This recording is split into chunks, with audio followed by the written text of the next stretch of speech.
still wasting hours dragging text boxes, adjusting layouts, and formatting PowerPoint slides? What if AI could build your entire presentation directly inside PowerPoint in just seconds? Hey everyone, welcome back. Today, we're looking at Twistly, an AI presentation maker designed to completely transform how you build slide decks. Whether you're a student prepping for class, an educator making lesson plans, or a professional closing a business deal, Twistly aims to save you hours of manual work. So how does it actually work? It's incredibly simple.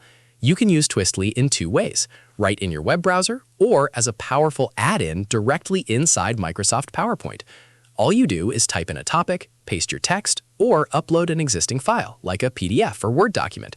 In seconds, the AI structures your slides, aligns your elements, and applies a clean, professional layout. No more messing around with broken text boxes.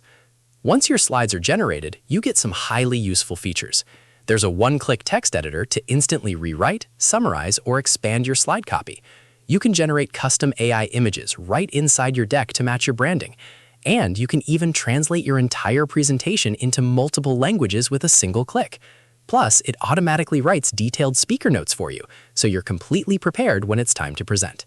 When you're done, you export it as a fully editable native PowerPoint file with zero formatting issues. Now, let's talk about the pros and cons based on what we know. On the positive side, it has a highly rated integration, boasting a 4.7 out of 5-star rating from over 430 reviews on AppSource. Users love that it works natively where they already do their work, rather than forcing them into a completely separate design platform. However, for a balanced view, keep in mind that the free online browser version has a limited feature set. If you want the full experience, like uploading your own templates, generating AI images, and using the slide redesign tool, you will need to install the PowerPoint desktop add-in, which requires Microsoft 365 or Office. Also, while the overall AppSource rating is strong, detailed individual written reviews are currently limited, so you'll want to test it out yourself to see how it handles your specific workflow. If you're tired of starting presentations from scratch, Twistly is definitely worth a look. You can get started for free by visiting twistly.ai. Give it a try, let me know what you think in the comments below, and don't forget to like and subscribe for more AI tool reviews. See you in the next video.